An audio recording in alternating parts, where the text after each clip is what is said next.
Welcome back to the Real Recovery Show. These shows are incredibly important to me because they talk about different ways to heal or to recognize the need for healing, and introducing us to the different programs or the different therapeutic modalities that could be helpful. But yet, because of the lack of information on a personal level, we may not be able to see ourselves in that kind of situation to be able to get the help that we need. And oftentimes, the lack of information that a person has about anything that could possibly help them stops them from even looking into something, because the mind tends to fill the gap of what it doesn't know with its own imagination. And so we could tell ourselves ideas that, I don't really need to do that, or that's probably going to be too hard, or I have, for example, with trauma, way too much trauma.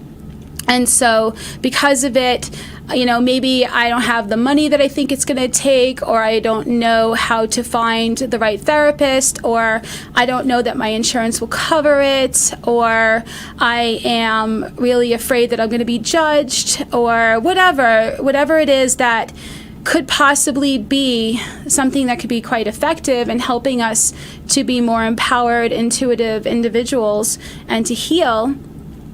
Whatever it is, could be just as close as making an appointment, or going to a detox facility, or going to a 12-step meeting, or talking to a person who's been through it themselves. And so today's episode is going to be quite in alignment with that. Today's episode is going to introduce us to a topic that's relatively new. It is based on trauma recovery, and it is a modality called Brainspotting, and it's a really cool name. But what's really cool about it is I personally have seen a change in somebody that I love very much, who has incorporated Brainspotting into her own recovery. And so I'm excited to see in the future, as this becomes more and more mainstream, what happens as just another tool for people to heal from trauma. And so over a year ago, Tay was, she's been doing other types of healing, different modalities therapeutically, and she was in college and she was studying, and she's, if you know her, like, books are her drug. And so she'll read and research and study, and so when she found out through being online about Brainspotting, intuitively it just jumped off the page for her, and there was something about this that she knew she needed to learn about, whatever it was. And it was also something that she had not even heard about, and so because she hadn't heard about it, it was pretty surprising to her, being somebody who wants to know what's out there, what's available, and what they're for and how they work, etc. For her own self, but also for what she's wanting to do, to know, to maybe help other people.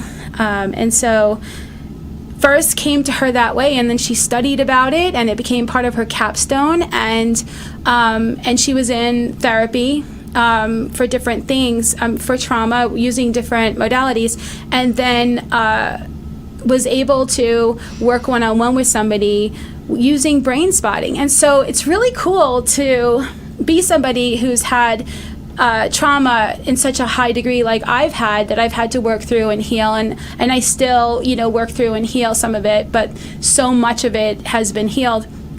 To watch someone else that you love, who you understand, like, I have no judgments when somebody that I love or know has gone through trauma, has trauma, needs to heal from trauma and all of its effects, to watch them, to watch their shoulders relax a little bit more, to watch them be in a situation that would trigger them in a certain way, that they are able to walk through easier and easier and easier. And I personally have been in a situation where she was triggered by something, and as soon as I saw the what would trigger her, I would, kind of mama bear the situation and let her know, I know I'm here, and yet feeling intuitively like the need for me as her friend at the time to even do that was less and less necessary. Mm-hmm. To watch people heal is one of the highlights of my life, because it keeps affirming to me the possibilities that when the mind is ready to face something and to heal something, the way will appear. And so it could be that today you're watching this episode because the way is appearing for you, or it could just be you're curious and you want to know more. And why that curiosity is so helpful is that it may be that somebody else is going to come into your life and they're going to need to know this, and you're going to happen to know more than you think you would know otherwise about brain spotting. Or maybe you're a therapist, and this is because it is a relatively new modality at the time of this recording, that maybe, you could look more into it and incorporate it into your own trauma recovery-based therapy. And so obviously joined here with me is Tay Singer, who I've already introduced before, and she will be talking about her own experience with Brainspotting. And joined with me as well at this point is Leanne Lefebvre, who is actually a therapist focusing on trauma-based recovery. And what I love also, as I've said in previous episodes, is that oftentimes a person gets into a specific type of practice or occupation in their life because of their own experience. The mind wants to heal, and the mind wants to learn about, why did it get sick, what was going on, if they grew up with dysfunction, if they had certain traumas in the mind, traumas in their mind in their childhood, etc. The amount of people that are in healing professions, whether they're nurses or therapists, the amount of people, the percentage is really high for people who they themselves either went through something directly or watched somebody go through it and were affected by what they saw because the person was very close to them. And so, of course, in alignment with that, Leanne has had her own traumas, and she has also gone through periods with suicidal ideations, as I have, as Tay has as well. And I love that she's so focused on healing and helping people heal from trauma. There's something that is intuitively very calming and gives an experience of maybe I'm a little bit more safe than my trauma would let me believe normally, because this person understands. Mm-hmm. I will say this, being somebody who's had to heal from a lot of trauma, I feel like when I would go to a therapist, I would want to ask them, which sometimes people don't want to talk about, they just want to be the therapist. And they would, and I would say, what made you do what you're doing? Because there's this guard in my consciousness that's whole job is to keep me safe, and it's fueled by my trauma. And it says, and it's literally hypervigilant, and it wants to analyze you to death to find out, are you doing this for the right reasons?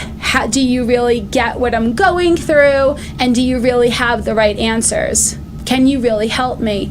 And as long as my mind feels like it's not getting one of those three needs met, it's not going to trust.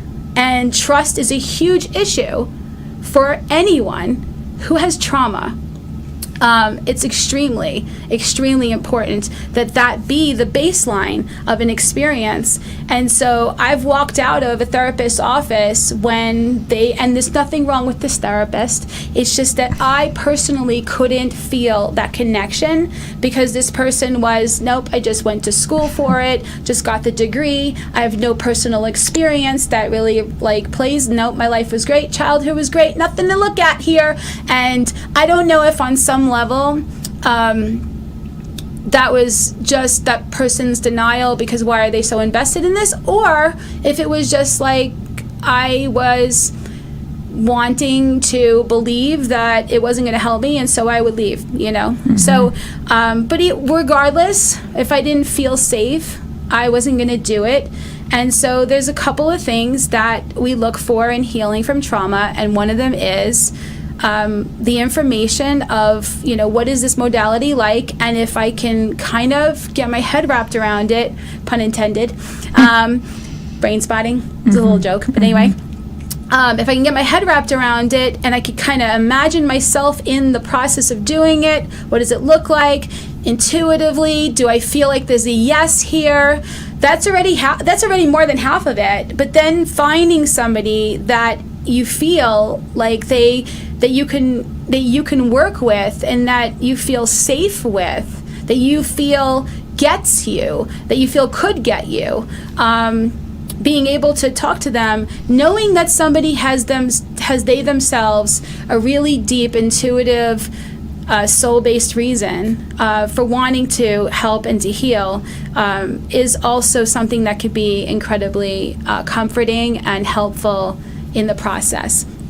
And so Leanne used to live here in Las Vegas. She's now in Kentucky. So if you are located here in Las Vegas and you want to work with her, you could still work with her by contacting her and doing it through telehealth.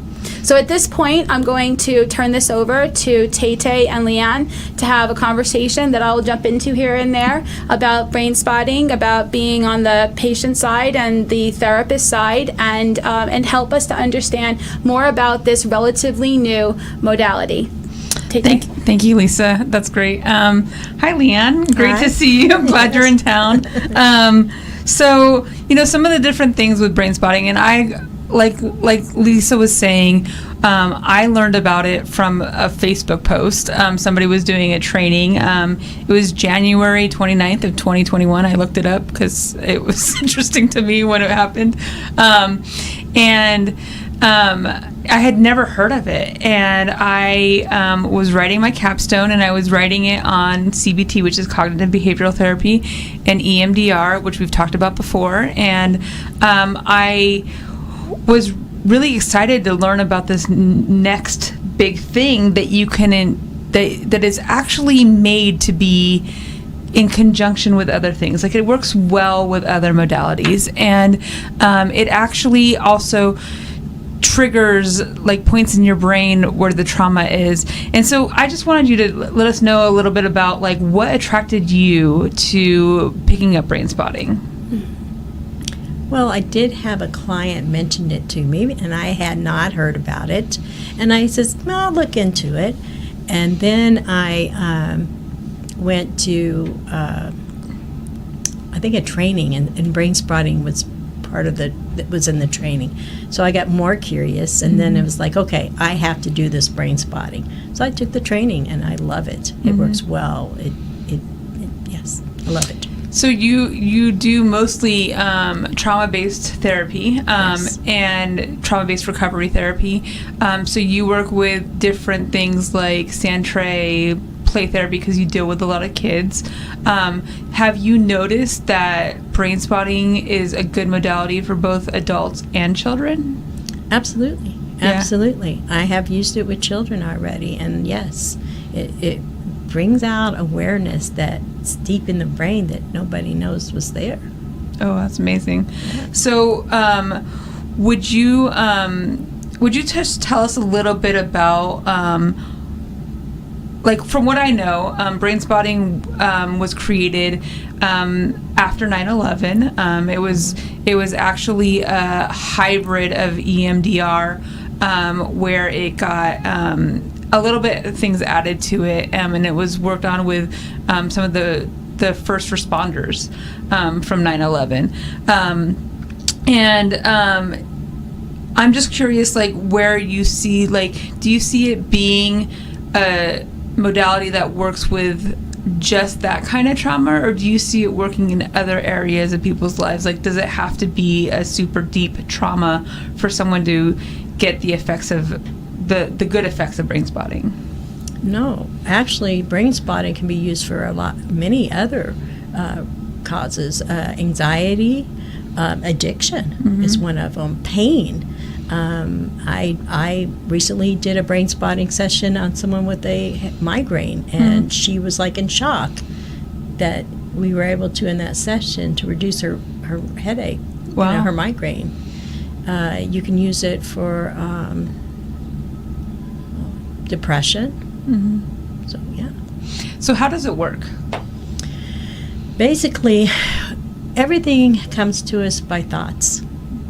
It's our thought when the trauma happened that gets stuck in our brain. It's the thought that, that gets that depression stuck in our brain. It's the anxiety that, it comes from a thought in our brain. So it's in these different brain spots.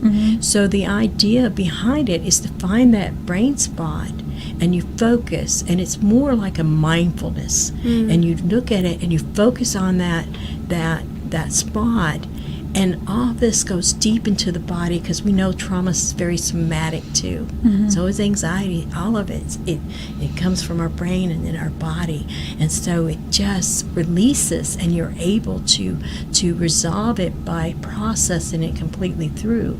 Without processing that thought, we stay stuck there. Right. We stay stuck there. So this modality helps us to process that. That's really true, because in my own healing from trauma, it always came down to the willingness that I had to get to question the idea that I was thinking, and to be able to recognize that whatever it is, the thought is what's causing the feelings, and that the thought was going to continue to cause the feelings, and it was going to be very hardwired into my brain if I was thinking the thought, believing it again, and feeling the feelings, and then using the feelings to say that's true, and then having the experience where I'm going to interpret my surroundings based on the thought. I think that the idea of trauma can be like a very scary thing when a person thinks of it as just this overwhelming emotional or frozen even emotion experience, when the reality is, when you realize that the driver of it is still and always will be that there's an interpretation of an event that happened whenever in our lives, that interpretation is not in alignment with our intuition. It is a scary thought. Whatever it is, it says, I'm not safe, this is what's going on, I'm guilty, they're guilty, I'm a victim, I'm the victimizer. Whatever it is that the trauma is, it's like a freeze frame. It holds on to the interpretation that is not in alignment with what really on a deep level would be true. And the mind just says, oh my God, I'm going to die, or oh my God, this is horrible, or oh my God, blah, blah, blah. But it's always because of an idea that was accepted in the mind.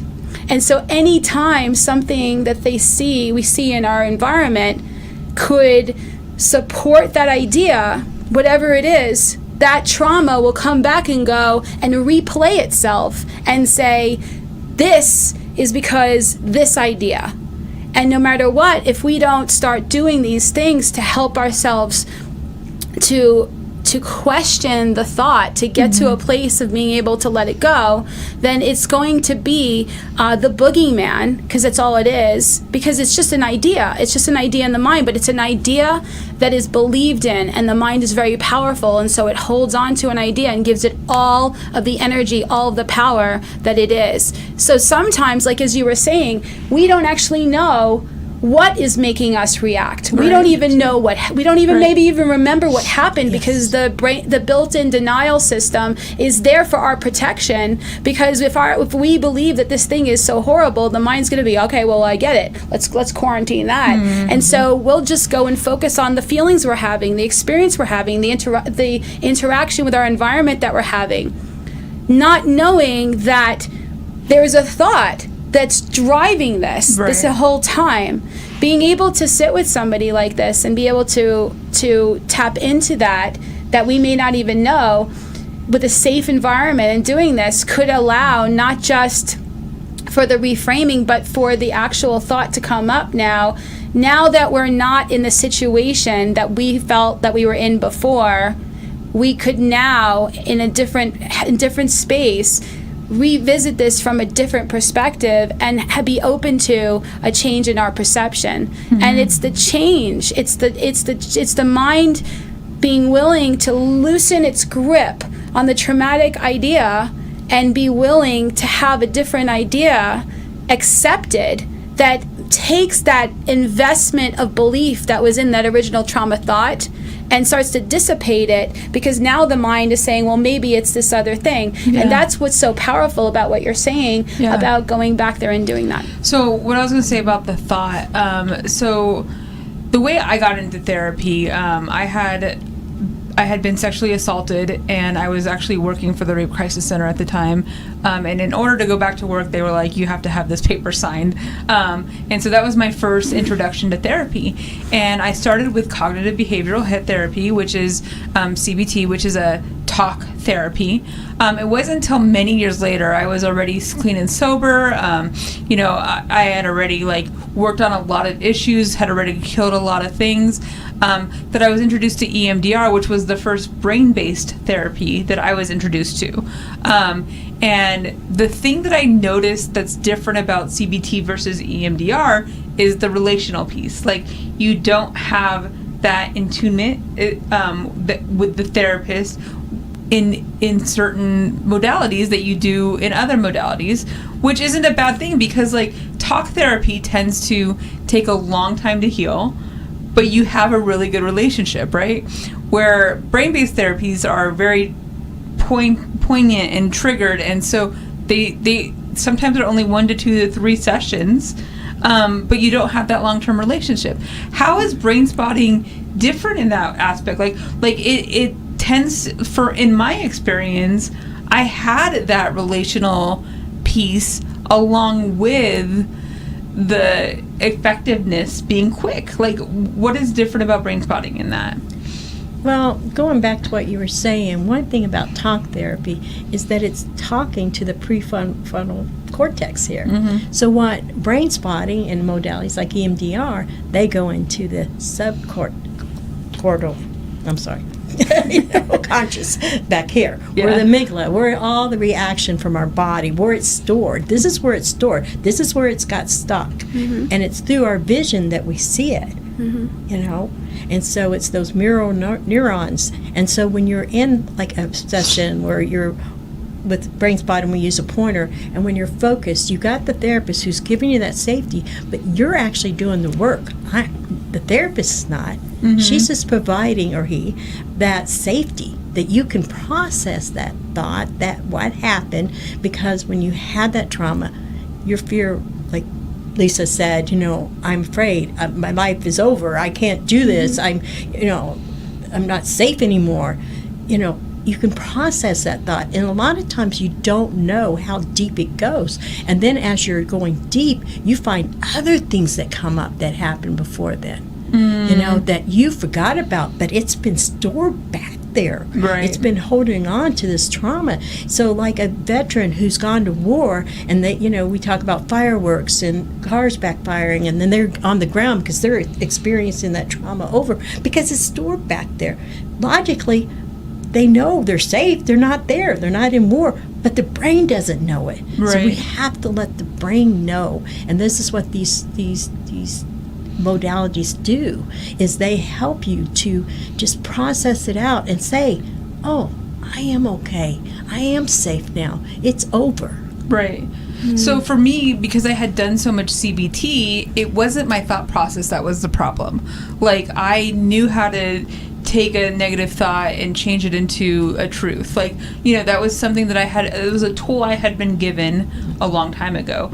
But when certain traumas came up through EMDR and through life experiences and whatever, in order to heal those, I needed something super poignant and super direct that could rewire that pathway, because I'm not broken. I don't need to be fixed. I just need to change the way I feel about something.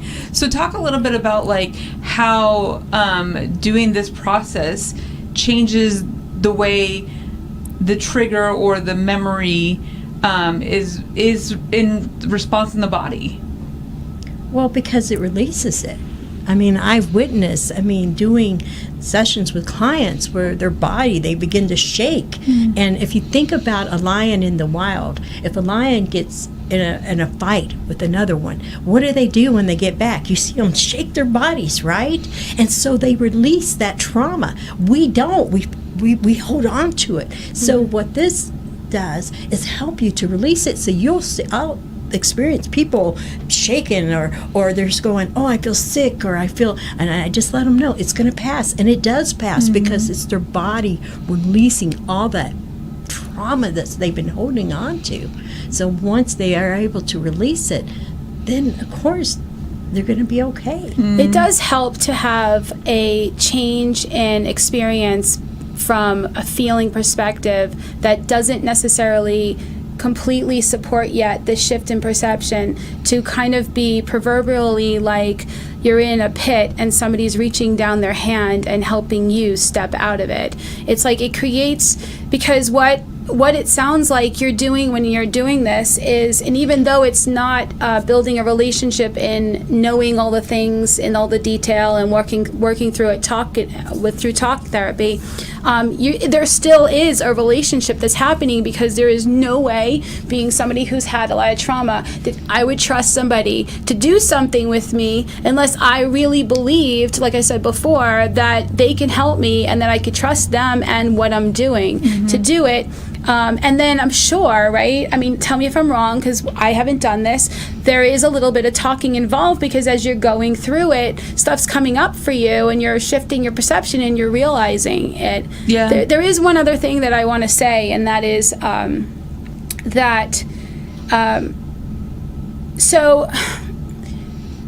So there are all these different tools, CBT, there's affirmations, there's ways that people can say, well, maybe this isn't true. Let me start practicing the positive thought. When I have the negative thought, let me flip the script.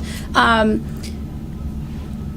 these are really good for, I like to picture a tree, and you have the root, and then you have the base of the tree trunk, and then you have the branches, and then you have all the leaves and et cetera. And all these branches are thoughts that are dependent upon, and were even created because of the foundational, deeper traumatic ideas that were accepted. Like if I feel like I'm never good enough, I shouldn't be here, like if I've gone through, like when my mom told me that she wished I was never born, I had like this idea that I shouldn't be here. Well, of course, you can imagine as I go through my life, I'm going to have, well, if that's true, then this must be true. And if that's true, then this must be true. And so in interacting with people in school, or interacting with family members, or any situation, my mind would try to figure out who I need to be and whether or not I was okay, and am I going to get my needs met, am I in safety or danger, based on these core ideas. And so I had a myriad of what I thought was me, my personality, my self-image, that was really just all supported by this idea, this deep idea, these deep traumas that I had, where I believed something about myself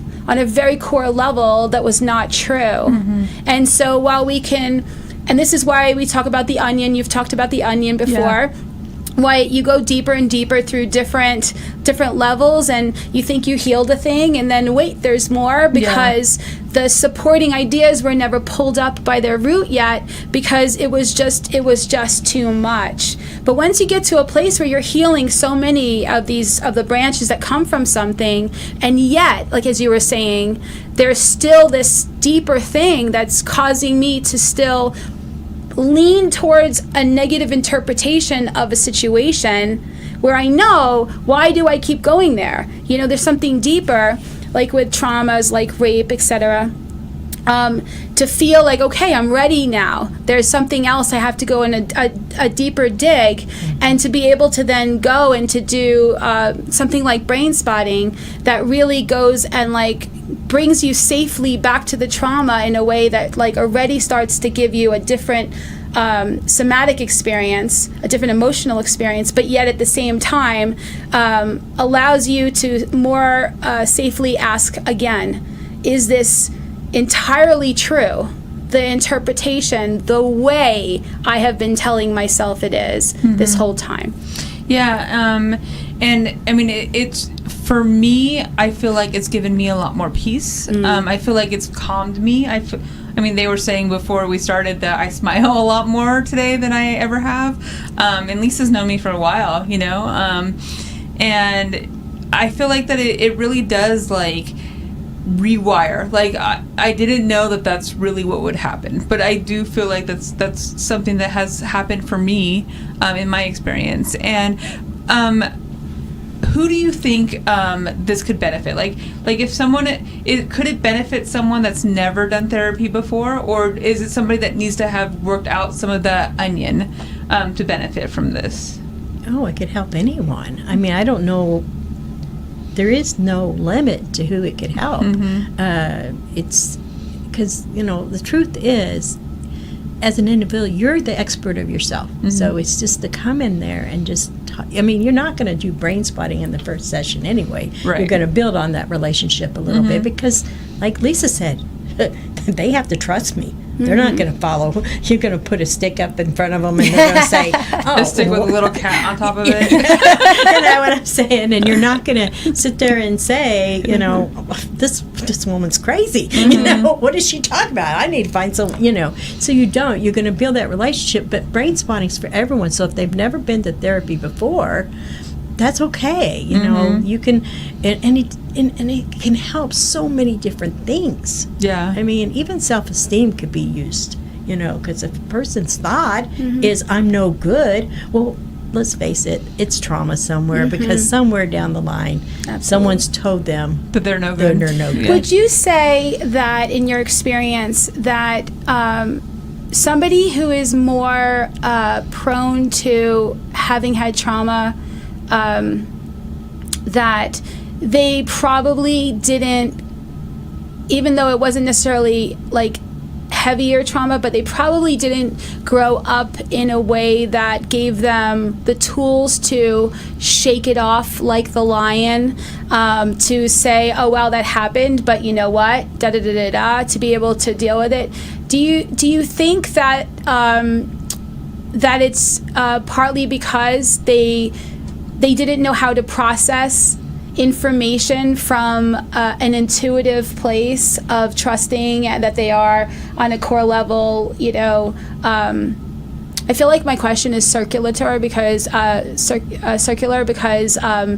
if you had the trauma to think the things, to be in the environment where you're not getting your tools, where you're not going to have the right perception, and then you're more likely to have more trauma, you know. And so that's a really good point, actually, is that you're not just healing the trauma that you think happened before, you're healing the part of the mind that wants to keep creating interpretations based on what you feel already happened, and instead of working towards the solution of getting to a place where it's less and less likely to do that, really instead building upon a thought process that's not healthy.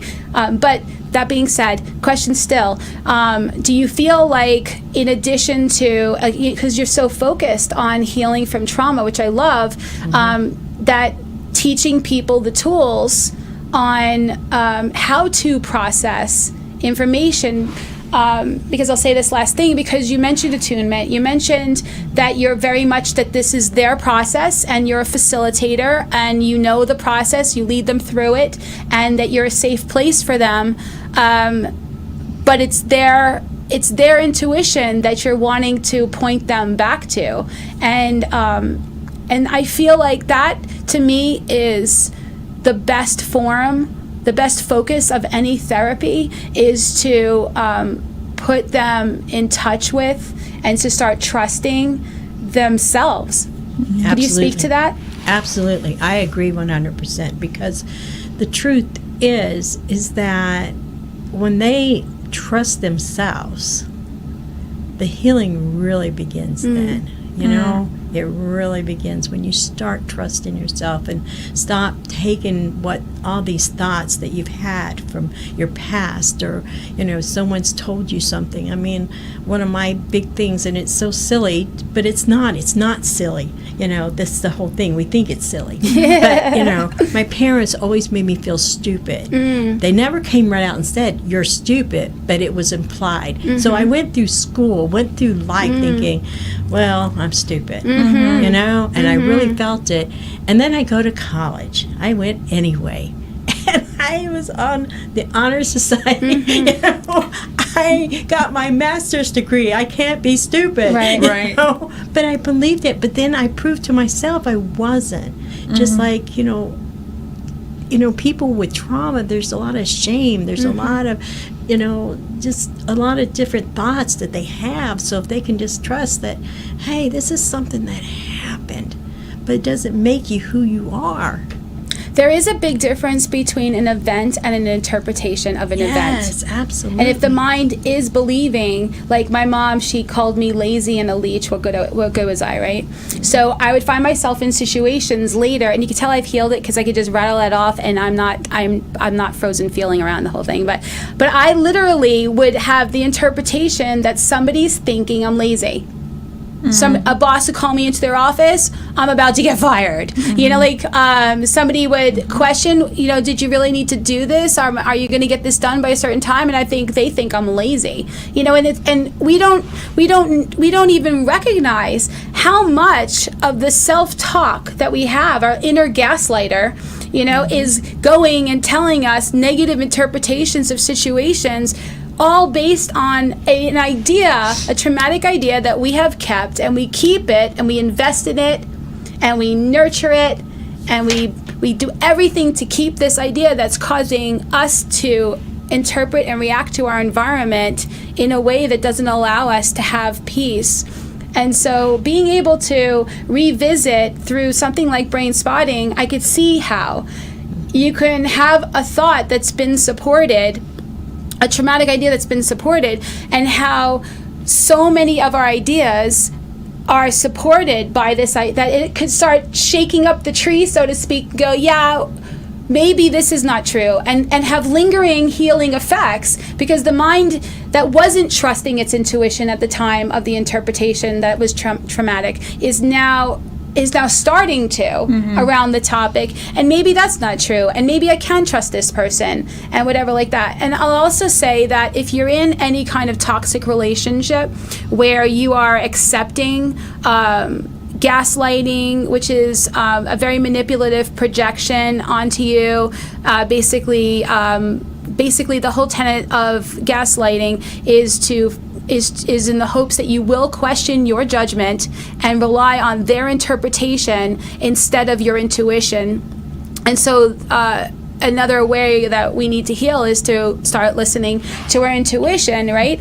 But we gaslight ourselves all the time, and tell ourselves that maybe that person is true, is correct, and we are in dysfunctional, toxic relationships with people who talk to us in a way that matches our own internal self-dialogue, which is coming from our own trauma-based ideas. And so if you don't think you have necessarily trauma because nobody's ever diagnosed you, or you haven't had a situation where you feel like this encompassing experience where you feel like you're reliving so much of whatever happened before, it's quite possible that, you know, that your trauma is fueling your codependency, your self-abandonment, your fear of failure, your inability to step up and ask for what you need, your inability to have healthy boundaries, your rationalization and saying that, well, that person loves me, and staying in an abusive relationship,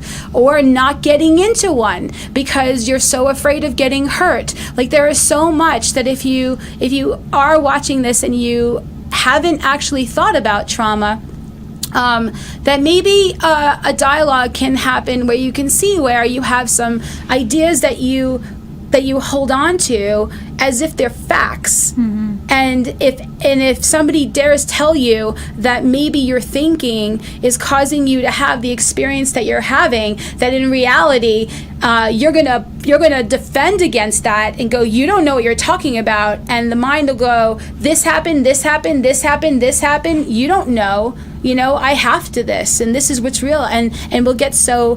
There's a saying: if it's hysterical, it's historical, and so the mind likes to tell itself a story that protects the self-image, holding on to the traumas and saying, this is all true. I am this victim. I am this is who I'm supposed to be. This is who I have to be in these relationships. Who would do this if I didn't do it? And it becomes so normalized to the consciousness that stuffing feelings and denying that there's even a problem can be even a bigger sign of trauma, until one starts to get to a place where they recognize that that something has gotten to a place where they can't really function in the way that they really need to heal. So is there anything that you want to say before we break? No, I just wanted to thank Leanne for coming and see if there was anything else that she wanted to add before we go to break. Well, I'd like to add just one thing, and that is, what is trauma? Okay. Trauma can be anything, because a lot of people have that idea that it has to be something really traumatic, like, oh, I'm not a veteran, or no, trauma comes from anything that has made you uncomfortable or unsafe or a victim, anything like that. And like I say, I should never say it's silly, but the thought that I was stupid really haunted me. It really was traumatic for me. And if anyone thinks that they have not had trauma in their life, I'd like to challenge that. Because where does anxiety come from? Where does depression come from? I'm sorry. It comes from something that's happened in your life. I don't think anybody that could have lived through the pandemic could say they haven't had trauma Exactly. in their life. Exactly. I mean, seriously. I agree. Yeah. Thank you so much. You're a beautiful soul, and I'm so grateful that you came and joined us for this great topic on brain spotting. And thanks again, Tay, for joining us and sharing your experience as well. The opinions expressed here are strictly those of the people who gave them and do not represent any 12-step program or should replace your own intuition or professional medical advice. Thank you. We'll see you after the break. Cool.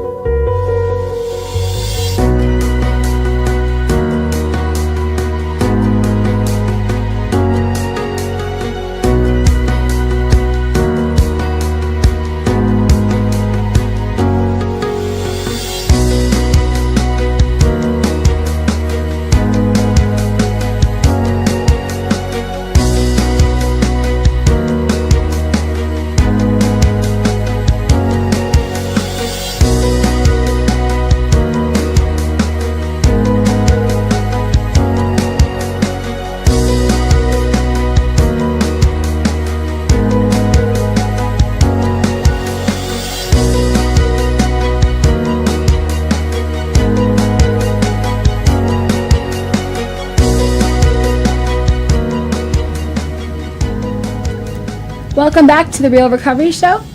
You can watch us on Facebook, YouTube, and on Amazon Fire TV, or listen to us on the PHLV Radio app, or get our podcast on Apple Podcasts, Spotify, and iHeart Radio. And if none of that means anything to you, you can go to themeetingspace.com and click on The Real Recovery Show, where you'll see all the episodes that have aired so far posted there, as well as every week on Friday at noon, the new episode will air live. And so before the break, we were speaking to Leanne and Tay about brain spotting. It's a very exciting new modality, a relatively new modality.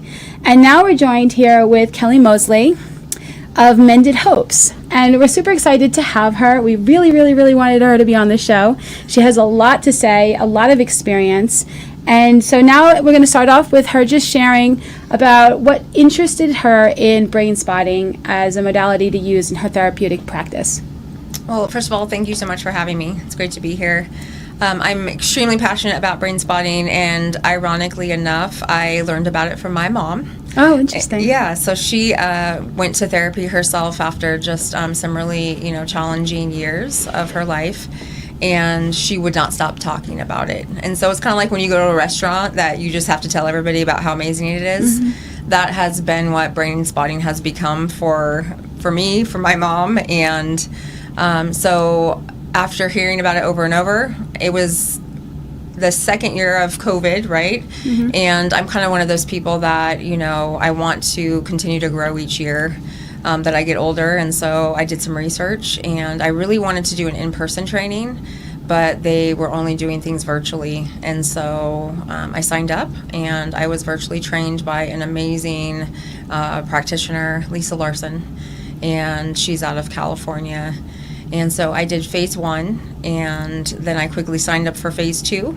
And the way that Brainspotting works is that as soon as you have completed phase 1 as a the phase 1 training, then you can go straight into using that in your work. And after phase 2, you can start working on becoming certified. And so I worked on my certification, and I'm now fully certified as a brain spotter. Oh, awesome. Yeah. Very cool. Yeah. Very interesting. And so then when you first found out about it and you signed up and you got the book and everything, you posted that on Facebook. I did. Right? And as we mentioned in the beginning of the show, that's how Tay found out about it. Absolutely. Right. I saw that post and I was like, what is this? And so we were having a conversation while you were in the training. Right. No, I was fully present. That's funny. And so Leanne was talking more about dealing with people who have trauma, but just going on a more, I guess what you were saying, more general population people, whereas Brainspotting first started for first responders for 9/11, right? So in his book, David Grant actually talks about working with a figure skater. And that's in the book, the first kind of how he stumbled upon it. Right, so that was before 9/11, the book, 2003 was the first time. Yeah, so in his book he talks about how he was working with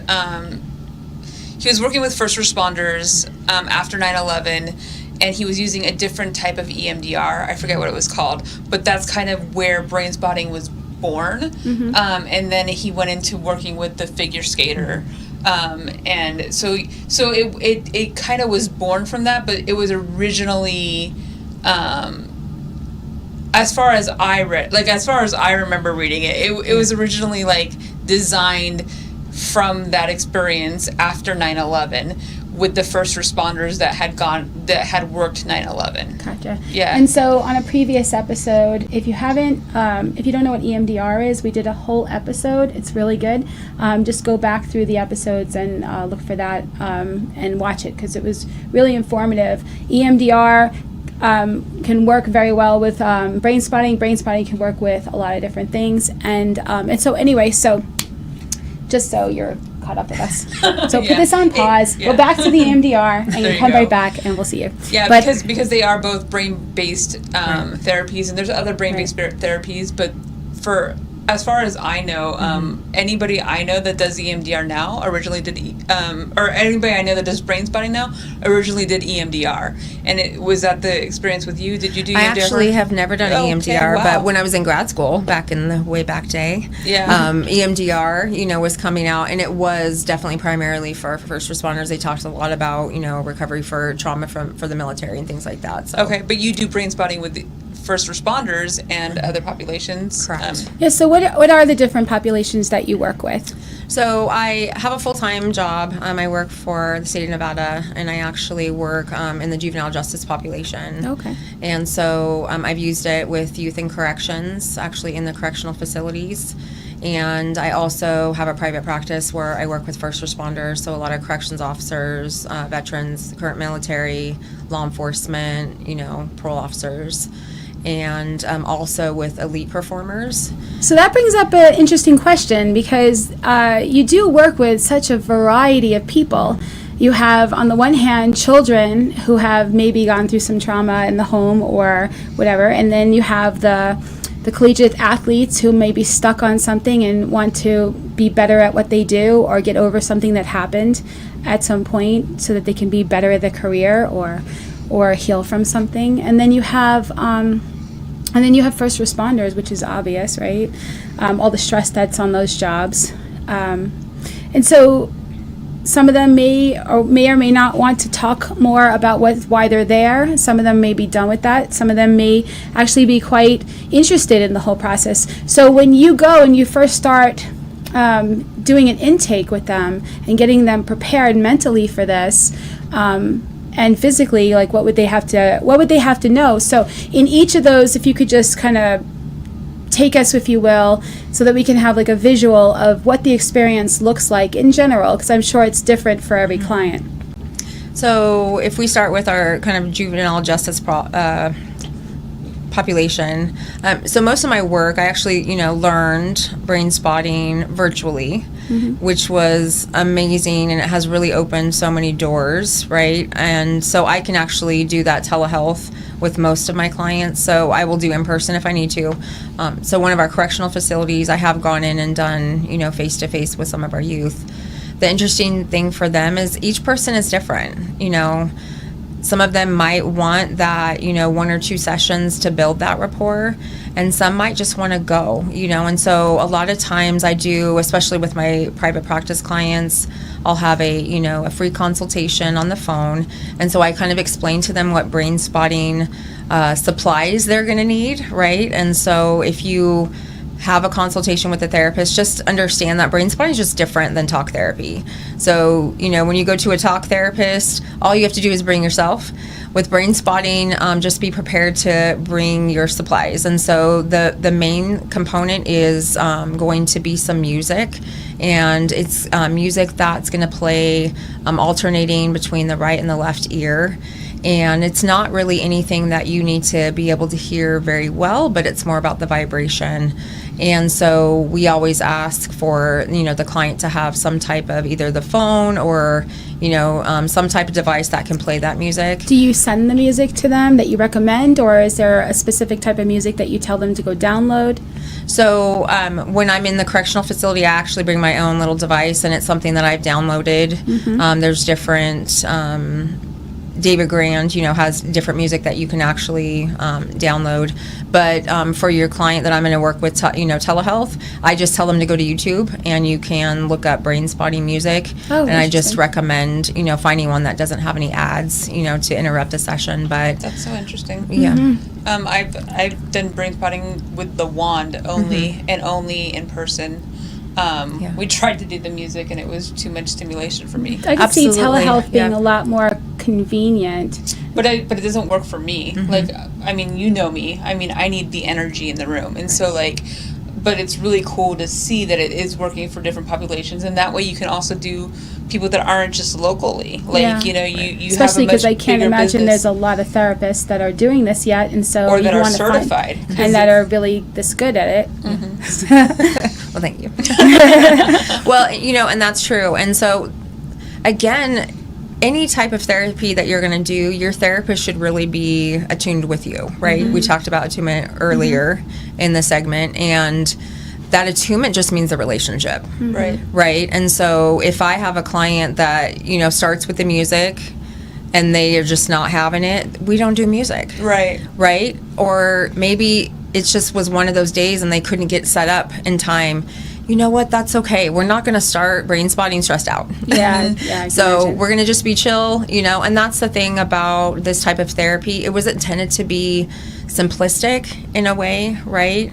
And so sometimes I think as professionals, as therapists, we can get really caught up in big fancy words, but the truth is like Brainspotting taps into the filing cabinet of trauma and stressful experiences that you have inside your mid to lower brain. Right? And talk therapy just doesn't get there in the same way. And I think that that's what really attracted me to it. During my training, I had to be a client as well. And so, I had my own history of trauma that in literally 4 sessions of Brainspotting, I'm just functioning in a different way in life. That's amazing. Which is something we talked about earlier, is that I smile a lot more, and it's just, it does change your being. I mean, like, it really does change it. And we call that the Brainspotting facelift, you know? So we can, you know, take years off that face. You know? Imagine, for sure, because a lot of the wrinkles and the stress and the shoulders up to your ears, like, oh, she has a neck now. Oh, I didn't see her neck before. I feel like I have less gray hair. I don't know if that's true, but I feel like I do. I have way more gray hair than anybody here, but whatever. So going back to, you know, the juvenile justice population, again, all three of those populations have a lot in common, and I'm generalizing, right? Because each person is going to be unique in their needs. But there's a lot of times, especially there's stigmas, you know, in our maybe gender populations, in our communities of color, in our more our military, our first responder populations, our professional athletes, right? There's a stigma, especially with our, you know, our juvenile justice youth, right? You don't talk about your feelings. And so, again, with Brainspotting, I can give them the option because I don't have to do a typical intake necessarily.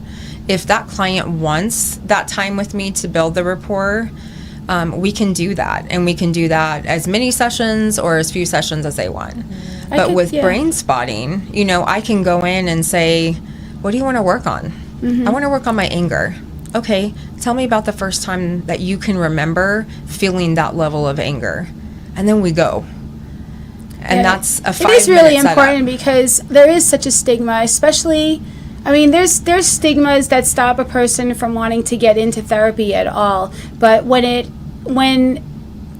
someone's concerned that someone else is going to see them as weak, like with first responder, it's a very macho job, you know, and they want to make sure that nobody ever questions their ability, the capacity to be able to handle a very stressful job. And so I can imagine that they would need to really get on board mentally with why they want to actively participate in something like this to really help them without that blocking them. So to understand where they're coming from, their headspace. And then children, I mean, I said this on a previous episode, or maybe even earlier today, but I said, you know, I said sometimes, I believe it was earlier today, that sometimes what somebody ends up going to therapy for is actually just the effects of a buildup, if you will, from the interpretation based on that's representing their trauma. Like they had this core trauma, and now they've been carrying that trauma that's been projecting out and having them interpret their experience over and over and over again, so that the thing that they think that's eating their lunch that's so upsetting them isn't even it. Yeah. Like they don't even know why they're even really upset. They don't even know why they even have the charge that they have. And so it seems like you know, a child especially who's gotten to the level, and you can tell, you know, correct me in any way, shape, or form with this, but I'm only going based on my own experience as a child, right? At one point, a long time ago, because I have the gray hair. But a child who has gotten to the level of really needing help, oftentimes the trauma, we're more susceptible are prone, if you will, to have a trauma response because of a lack of foundation that gives us a sense of safety inherently anyway. We may not have the tools, we may not have learned from people modeling it for us to feel our feelings and to talk about things. We may have grown up in an environment where we have traumatized people parenting us. And so by the time you get a child who you might get because they have their own issues towards themselves that are obvious, but mainly they're probably getting into trouble right now because they're in the juvenile correction. Correct. Right? And so by then, I mean, these are all symptoms. The acting out is a symptom. It's all symptoms of a deeper issue. Everyone knows it if you're acting out in class even. It's a symptom of, they always ask, what's going on at home, right? Which usually upsets the parents because the parents know on some level something is going on at home. And so to gain their trust, to tell the child, we will work with what you want to work with, and give them that sense of empowerment. I feel like that's phenomenal, that approach. No, it's just been really amazing to watch. And, one interesting thing is that I call it going in when they found the brain spot, right? And I can tell that they're really processing. What I found specifically with this population is that they can feel it working themselves. Mm-hmm. And they might say to me, I want to talk about the time I was shot or I saw my homie shot, right? And then we go there and then they'll stop because they're like, I don't want to let this go yet. Because if I let this go, then where does my hypervigilance coping skill, where does that go to? And so I get to then, we'll do some talk therapy at that point, some psychoeducation, some training, right? Some teaching. You're always going to have that survival skill, right? That doesn't leave the brain because we help process this memory so that it doesn't continue to have that hold on you, right? And so that's really cool in that process too, is knowing that they can still maintain who they are as people, but let go of the pain.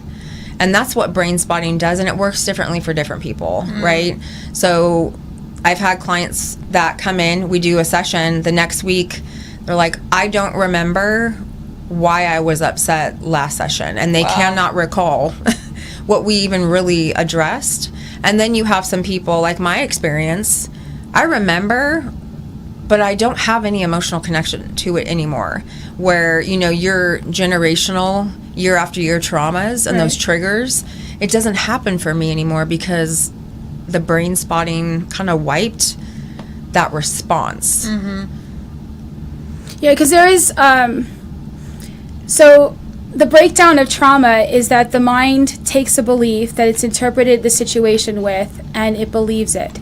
It believes it, it's not questioning it, and because it believes it, the thought is so out of alignment with any kind of peaceful type of thought. Like you have a peaceful thought that's intuitive, you feel a sense of peace, ease, comfort, safety, security, empowerment. When you have a thought that is out of alignment with that, like something that you believe about yourself or you believe about the world or about somebody, that is terrifying. It's scary to the mind, and the mind can't handle it. The mind will still, that's going for the trauma, it's actually creating the trauma by holding on to the belief, and the belief is so intolerable that it will push it to the filing cabinet. It will push it into the back of the mind. But it's not inactive. It still has that energy. It still has that feeling attached to it. And so something will trigger it and they'll relive it, whether they relive it as if they believe they're totally back there, or if they just really relive it on a somatic level. They're still reliving it because they haven't actually had a different experience with it. And so by your going and doing that, I could see how they're taking that thought, and that you took that thought, and now instead of feeding it anymore, you're having a completely different, a shift now where it got stored, a shift that says, you know what, I'm not actually going to live with this belief as if it is the defining thing anymore. I'm not going to interpret my environment anymore based on this idea. And that child may have continued, or that person may have continued being vigilant, but not necessarily hypervigilant. You know what I'm saying? Because during this process, I can't say that I wish that anybody, went through the childhood that I had, but I can also say that I have gained gifts from growing up the way that I did that I would not have had. I wouldn't have had them if I grew up with healthy-minded parents in a structured, safer environment. Yeah. And you're right. Well, I feel like you hear that a lot in recovery. Like people that are in active recovery, you hear all the time about how grateful they are that they were given these tools and that they know this different path. And for me, I was so obsessed with the way therapy has changed my life that I went to school for it, and so I totally see that. True. But what I'm more speaking to is not what you gained in recovery or in therapy. I'm talking about how a trauma and how growing up or just having a trauma as an adult, how it shapes a person's perception long enough, the person's still growing, still experiencing lives, still having jobs, still ending up, in relationships, still interpreting themselves, their self-concept and their life as they go, and they're continuing to grow, but now they're growing with the trauma mindset incorporated in it. And so now they've learned things on how to be a survivor in certain ways in a situation, real or imagined, that they found themselves in. And those skills from being a survivor, I'm getting the chills right now. It's like those skills can stay with a person, and as they get healthier using a modality like this, now they're not crippled anymore. It takes some of the energy behind it out, and they still have what they know, what they've learned though. They're even more better off for it. So it's not like the therapy has replaced everything. No. Like who would you be without this thought? Right. You're a totally different person. She was this way and I don't know her anymore. It's not even going to be like that. It's just it's going to take the energy out of it. It's going to allow us to, which, honestly, that's the only way that we really can see anything sanely anyway, is without the trauma, without the energy screaming at a level 12, to be able to calm down, to be able to have the visual of what happened and to see it differently. It's huge. And I know when I've healed something, when I no longer have that energy, when it no longer makes me angry or feel like I'm going to cry or anything. Like I legitimately feel free because my perception of it has been changed in it, and I no longer have the old interpretation of the event. Yeah. Well, I think going back to, again, the filing cabinet concept, right? There's so much about the brain that we just have no concept, and when we're going through those experiences, our brain will even file those experiences away in the wrong alphabetical order. Yeah, it will. Right? Yeah. And so, again, one of the really amazing things about Brainspotting, and one of the concepts, is that we don't have to know what it is to know that it is. Right? And so I don't even have to know. Right. I have brain spotted a body pain, and it has come to the trauma, right? And so our brain is so powerful that it can heal our body, because what happens to the body happens to the brain. What happens to the brain happens to the body. And, as I'm trying to describe and, kind of prep my clients for what brain spotting may be like for them, I like to say it's almost like watching a movie sometimes, because you might start out with, hey, I felt really angry at the grocery store last week because, it triggered this thing when I was a kid. Oh, I like this. And then all of a sudden, you're over somewhere you never expected it to be. And it's kind of fun to watch that as a clinician, because this is happening without me talking. Right?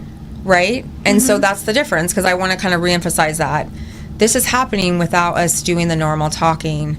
There's been so many times that it's like, I want to work on this relationship with a parent.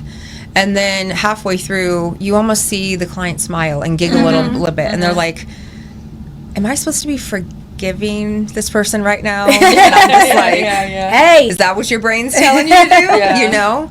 And so it's just such a powerful experience to be a part of. I feel blessed, honestly, as the clinician sitting there, because even though I'm not privy to what's really happening in every frame of the brain, of the memories, I can see it happening physically. It's just, it's so, I just get so, I can just imagine your face getting all smiley when they're all smiley, like, I see it's happening. Yeah. One of the things that I love about Brainspotting is what you were talking about, where you're not actually knowing every frame of what's going on, because there's a lot of thoughts that I don't want to say out loud. Right. And so, like, for me, that's one of the biggest gifts of this, is that, like, I can work through things without having to expose them to another person. Right.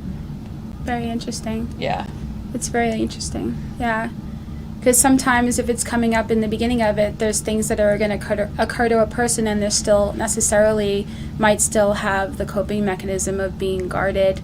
And in order for somebody to feel safe and free to be able to face a thing, they do have to have the option of not needing to necessarily talk about it. But I was thinking when you said a movie, it's kind of like where, do you guys know the concept, it's I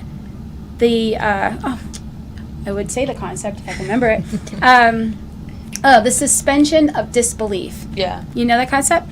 So suspension of disbelief is, and it's a cinema term, and it means that when you go to a movie, the acting's really good, the scenery's really good, the plot's really good, the storyline, and everybody, and there's the cinematography's really good, the sound effect, everything's good, and so you have you're totally so engrossed, you buy into the movie that you have a period of time where you forget you are sitting in the seat. Right? That's the experience of suspension of disbelief.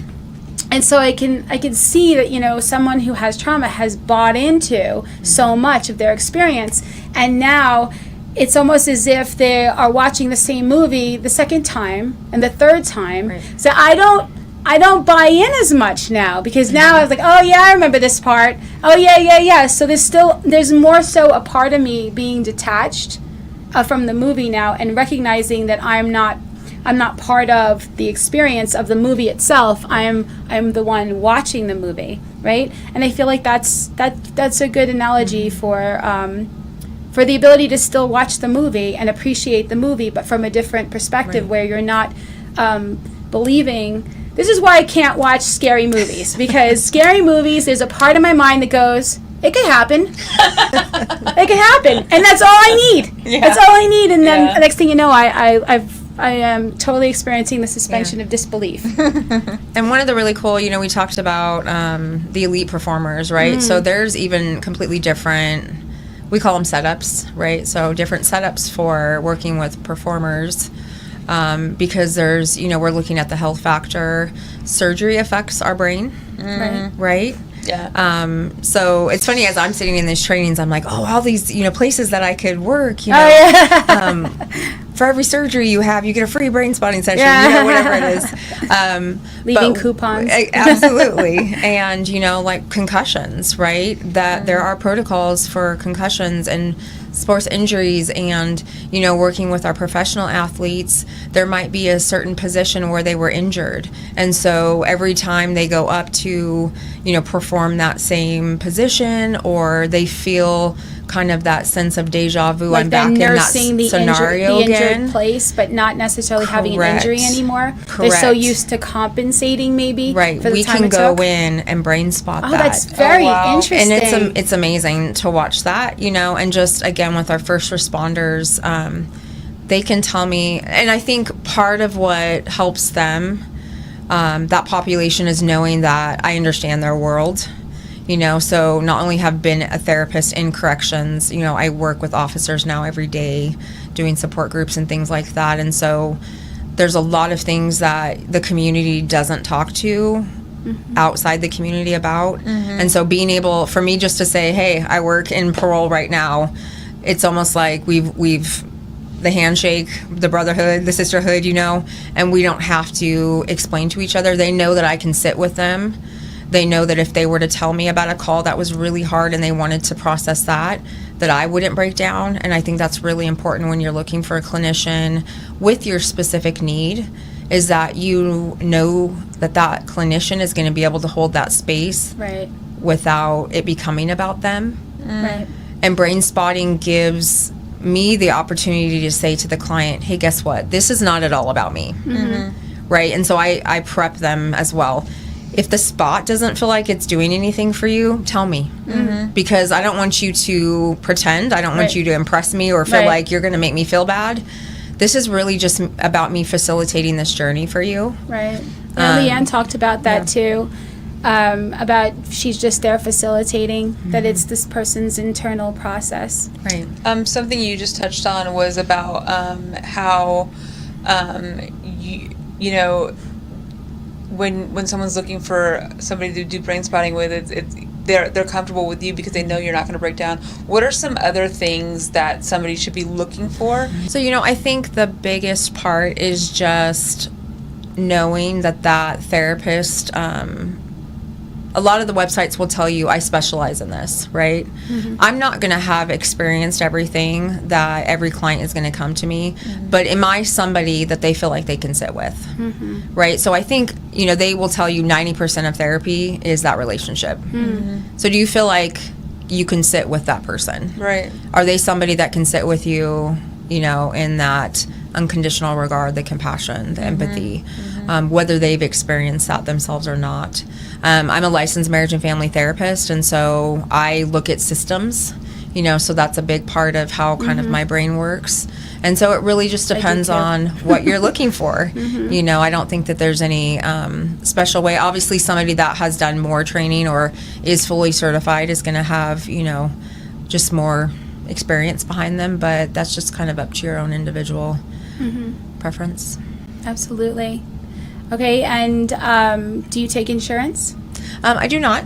Okay. And I am paneled, though, with something called 911 at Ease, and that is for first responders and their families. So you can go to that website, and they will help support some sessions there.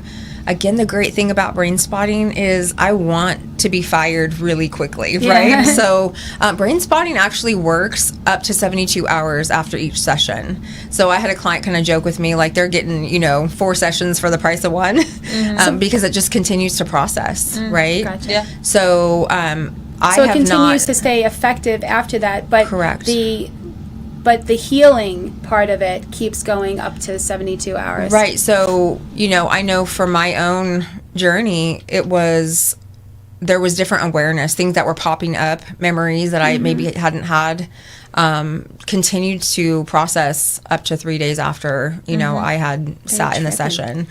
And so, if you're solely looking for brain spotting, you're really looking short-term therapy. And so the investment, that private pay could be, but I can also provide a bill that you can submit to insurance if that's a route you want to take.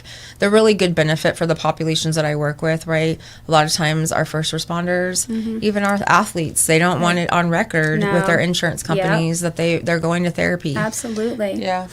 So she just to reiterate something, because she said the super bill. So if you want to know more about that, go back to the episode on detox, because we actually talk about out of network benefits and what that looks like.